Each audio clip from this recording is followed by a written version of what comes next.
Hey y'all, so I'm gonna get my August garden tour done really early since I didn't really do a June garden tour. So I'm gonna show you everything that you missed, tell you everything that I did, and hopefully you enjoy. Here we go.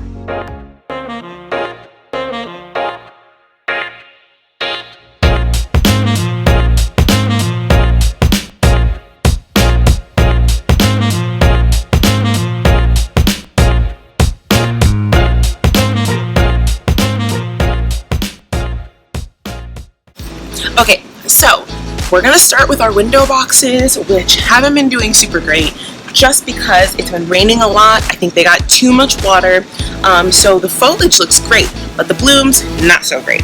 So we're gonna go ahead and pop those out and put them in containers because we do have a few of the super petunias in containers that are doing really well. I'm kind of surprised. I've had grapevines in the past. They didn't quite make it. This is the first grapevine I've had that's grown so vigorously. I've got some dwarf sunflowers on the sides here, looking great. I did plant some marigolds at the bottom. One is just about to bloom here. I'm going to show you something really sad. My arb, it was heat stroke and then it was waterlogged while we were on vacation. I took it out, fresh soil, repotted it, still didn't make it. So this will be coming out today. But where there is one sorrow, there is one joy, and that would be this beautiful Super Petunia bubblegum, I believe. I don't think I kept the tag, but I could put money on the fact that this is Super Petunia bubblegum. Look how gorgeous these are. I have had something munching on my flowers, so I'll have to take care of that today as well. These nectarines, I'm so happy survived. So many of them were dropping off the tree at one point, and now look at this. We've got only 3 left, but I'm still super happy about it. Cannot wait to get to enjoy those. These cherry tomatoes are quite vigorous. They're still putting out blooms, still putting out fresh tomatoes, but I have to prune a lot more due to disease. And the tomatoes are a lot smaller than they've been. In the front we have sun sugar yellows, and in the back we have sun gold. Now the herbs on top are doing wonderful. We've got sage, basil, oregano, parsley, harvesting off of that. Over here are the blooms that I was telling you about. They are doing wonderfully. Now we did just have a heavy rain last night, so some of the blooms are closed up. They do not like a wet environment. Super Petunia Indigo Charm, and in the back we have Super Petunia Royal Magenta. So beautiful. I did, if you remember from my other video, have a hydrangea in the back there that did suffer from some heat stroke, and so I did replace it with a patio eggplant. Up there at the very, very top we have a mammoth sunflower. Whoa, is that not the most gorgeous thing you've ever seen? It is, I would say, about 12 feet tall, I think. It's huge. The begonias, we just deadheaded the roses here. And then some of my favorite things popping up right now. Look at this. How beautiful are these blooms? Magnificent. Okay, onto the garden. We've got some massive blooms over here which have broken the stalk, so these can come inside. And we've got another one. Let's see if the stalk is broken. Next year, I would say I will be sure to stake those up, but looking at the bright side, I've gotten to bring a lot of these inside and enjoy them indoors, so that's amazing. In the greenhouse, we've got more sunflowers going in the back, getting huge. All of these are mammoths, so all of these are going to look hopefully, just like the other one back there, about 12 feet tall. Down here in our planter, seeing something's trying to pop up here. I think I planted beans actually, so I got to get something out here to protect those from all of those crawly bugs trying to eat them. We've got a hybrid pepper in the back. They create very small peppers. I did treat this with diatomaceous earth because I saw one squash bug and lost my mind. So there was diatomaceous earth all over this squash plant. But this is a spaghetti squash plant, and look at the spaghetti squash right here. So happy. Now we've got one more squash plant in the back. It's a buttercup squash. It was basically mangled by squash vine borers and lost its fruit, but there's one coming back and seems to be doing really great. So over here we have got my jalapenos that I planted in the ground. Remember from my other video, I had 2 plants. I planted one in the ground over here and one in our garden beds, and these have been just producing like crazy. I promise you, I pull, I think, maybe 2 or 3 jalapenos off a day. These are insane. And they're mild jalapenos, so super delicious. I will 100% be saving the seeds from this. The serviceberry tree, like I said, I thought that it was suffering from a little bit of heat stress, so that's what I'm assuming this sort of scorching is from. I've been trying to really keep it heavily watered and keep it on a schedule so it can maintain leaves. It usually drops leaves so quickly after it's finished producing fruit, so I'm really trying to tackle this problem and see what's going on with this tree here. Down here we've got the reblooming daylily. I just try to keep the bottom trimmed up from the dead leaves. Other than that, this daylily does what it wants to when it wants to. But I've been getting blooms all summer long. My corner of blooms is a little mangled from the rain yesterday, but doing really great. Look how vigorous this is. These petunias. This is 4 plants. 1, 2, 3, 4. 4 plants. Look at this. Bananas.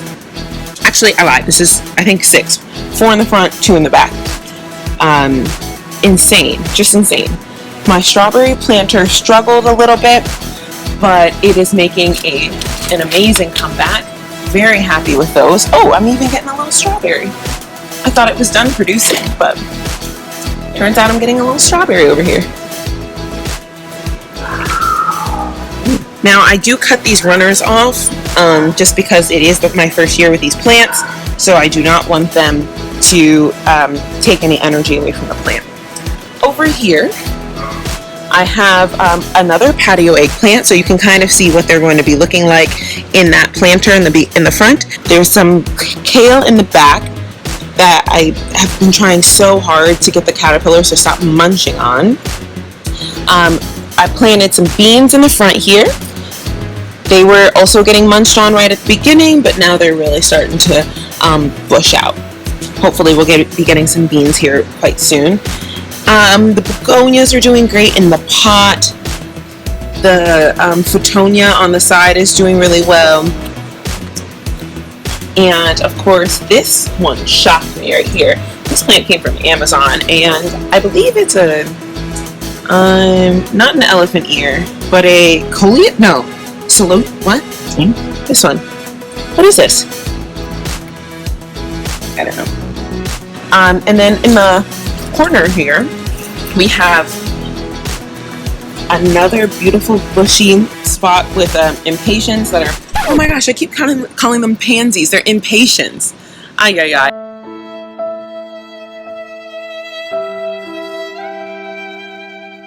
Impatiens. The impatiens are bushing out really nicely here and underneath my tree there.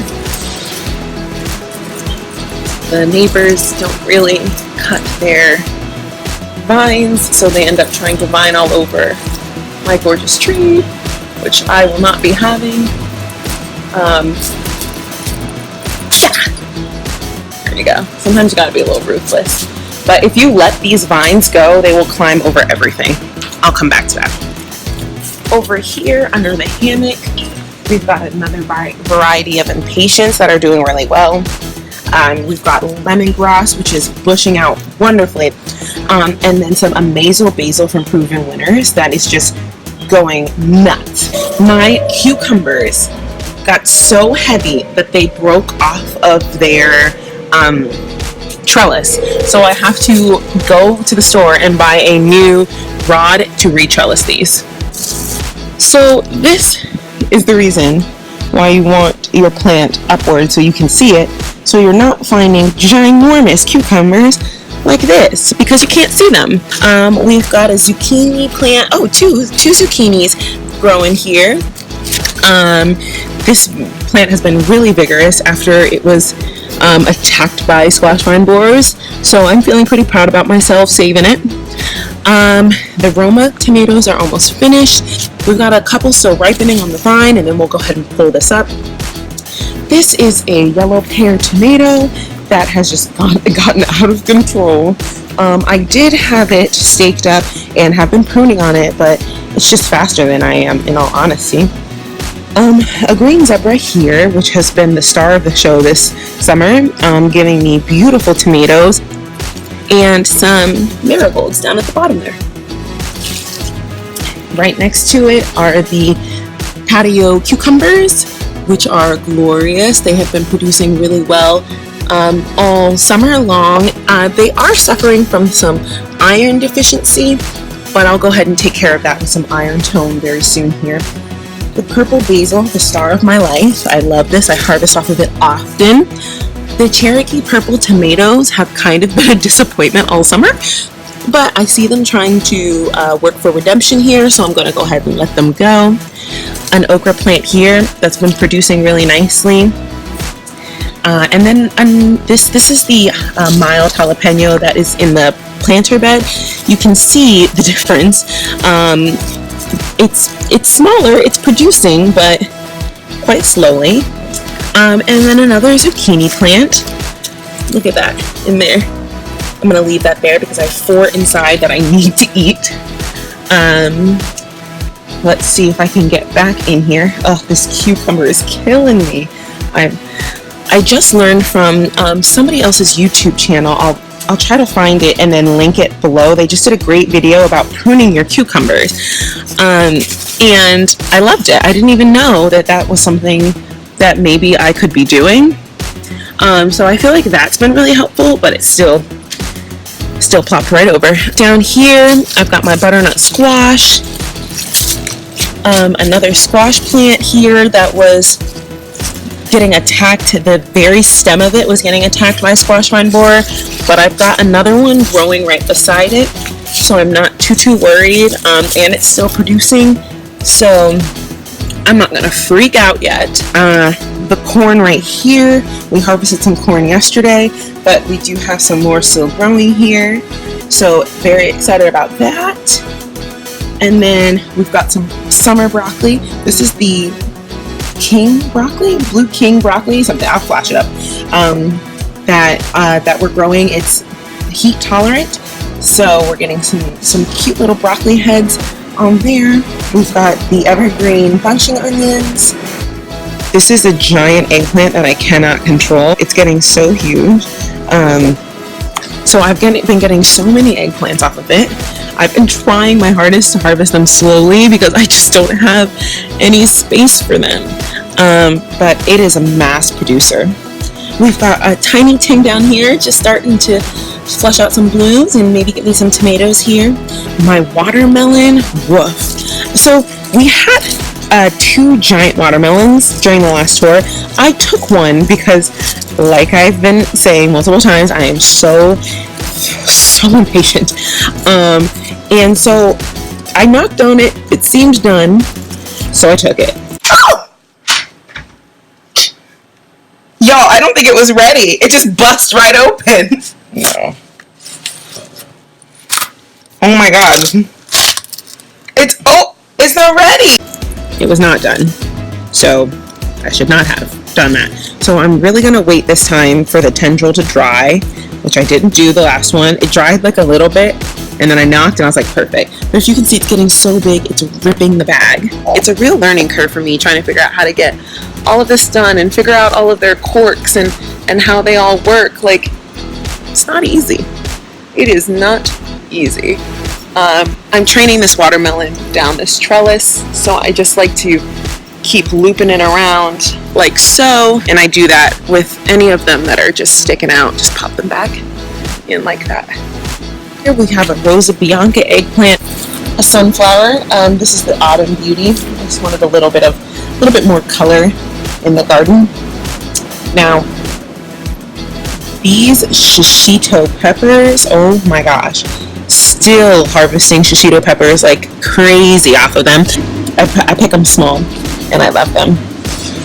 I just planted up this volunteer tomato. I'm hoping and thinking that it's going to do really well.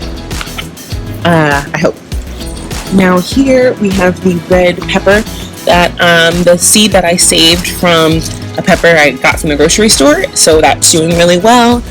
The kale back there, that's now getting shrouded by all of the watermelon growth. Another watermelon growing. This is the Crimson Sweet watermelon. Oh, there it is. Little sugar baby watermelon right down there. And, oh gosh, I did not see that. Another Crimson Sweet just hiding in there. Over here we've got another yellow pear tomato that I guess that maybe I've neglected. I'll say I neglected it. It's going a little wild. And then my zinnia patch. Like I said, it rained yesterday, so everything's kind of been tousled around. Those are going to be beautiful. I think this zinnia patch is one of the best things that I've done this summer. I am so happy with this. Okay, y'all, so that's it. That's everything that's going on right now, and I will 100% let you know what goes on with all of this cucumber disaster. You can check out the cucumber disaster on my Instagram if you are interested, and I'll see you in the next one. Now I'm trying to figure out how to get all this done, like how to figure out, oh, that just smacked me in my face.